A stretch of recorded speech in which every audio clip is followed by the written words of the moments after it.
Di akhir minggu lalu, mendadak konflik Amerika dan Rusia menjadi makin intens. Banyak orang yang khawatir potensi pecahnya perang akan membuat harga energi melompat naik dan tentu akan diikuti lonjakan inflasi.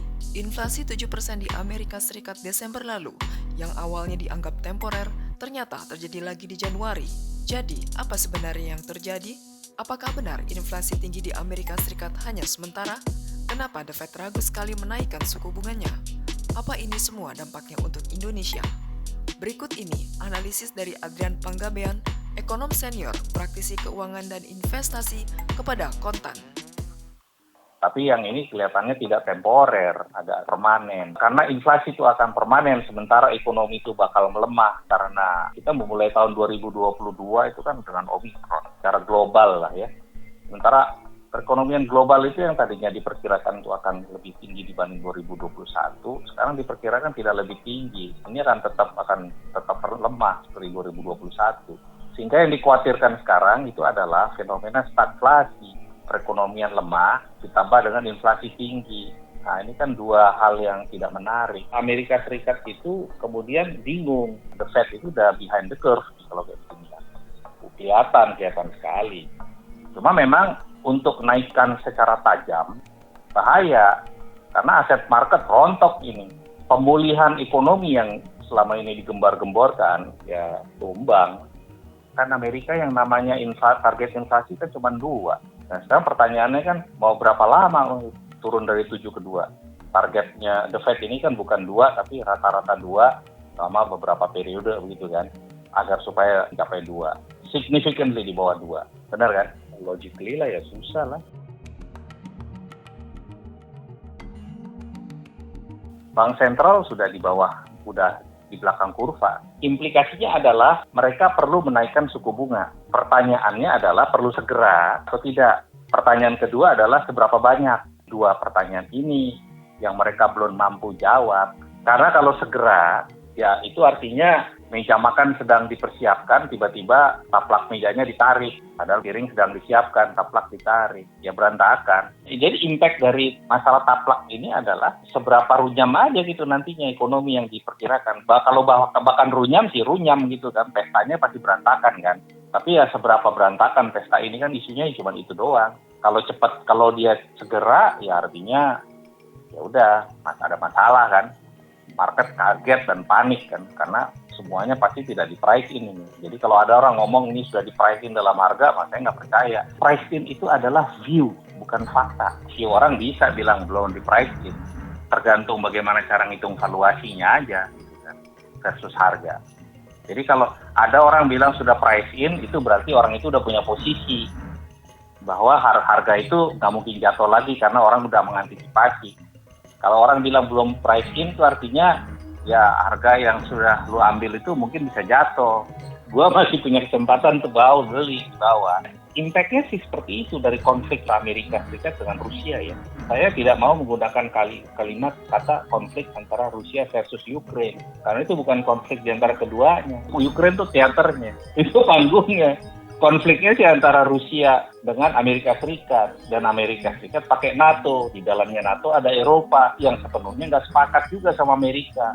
Tapi berhubung dia sheriff, dan yang satu itu tergantung sama umbrella pertahanannya Amerika, ya gagap semuanya.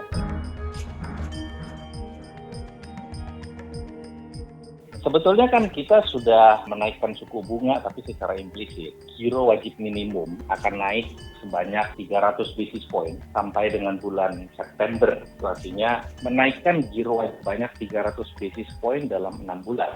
Itu kalau melihat kantong-kantong likuiditas yang ada di sektor, itu ekivalen dengan kenaikan 7 days reverse repo rate sebanyak mungkin 100 sampai 125 basis point. Itu translasinya dalam likuiditas tuh begitu.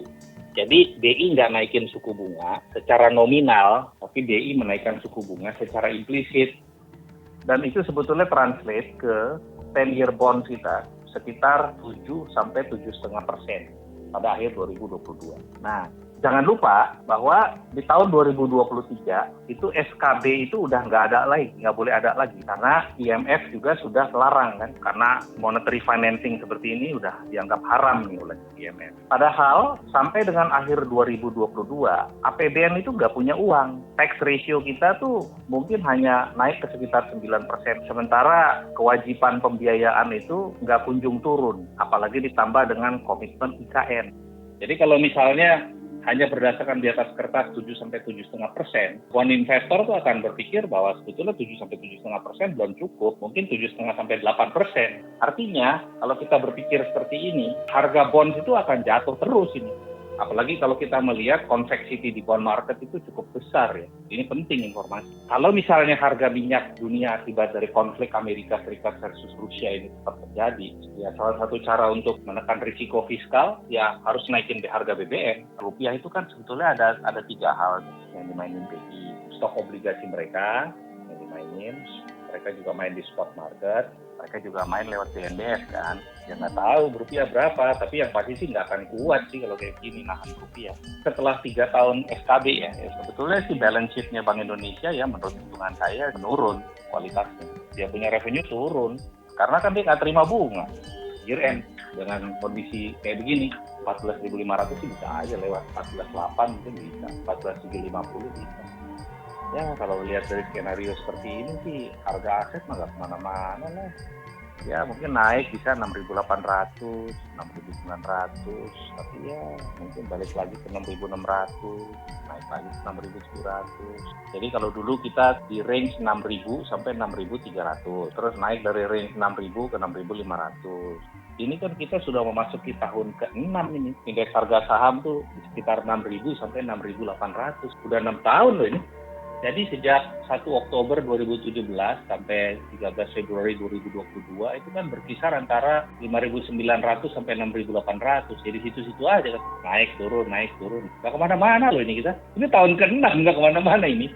Market investment di Indonesia itu sempit sekali. Karena kita dibatasi dengan produk dalam negeri. Pemain investasi di Indonesia itu nggak bisa melakukan yang disebut sebagai global asset rotation. Karena regulasinya itu sangat sempit di Indonesia. Jadi kalau misalnya Indonesia ekonominya nyungsep, padahal kalau perusahaan investasi, katakan Singapura atau Hong Kong, kalau ekonomi domestik mereka nyungsep, mereka pindah ke market lain. Tujuannya agar supaya investor mereka tetap mendapatkan keuntungan dengan bermain di lapangan bola orang. Itu kan sebetulnya salah OJK, salah regulator Indonesia. Otoritas Keuangan Indonesia itu nggak membuka diri. Entah takut, entah nggak ngerti. Tapi kita ketinggalan. Indonesia ketinggalan jauh loh. Jauh dari sudut playing field ya. Jauh. Kayak Indonesia. Ya, karena kalau taruh di dalam negeri, masa itu mereka rupiah doang. Kalau di Indonesia, nggak ada petunjuk. Ya taruh aja di Singapura. Karena di Singapura bisa main di Indonesia, Malaysia, bisa Latin, bisa main di Rusia. Nah, yang kejadian apa? Capital outflow. Semua orang akhirnya itu di luar negeri.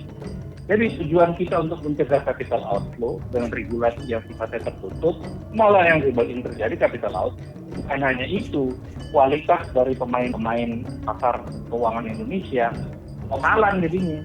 Karena kita nggak diekspos dengan global play.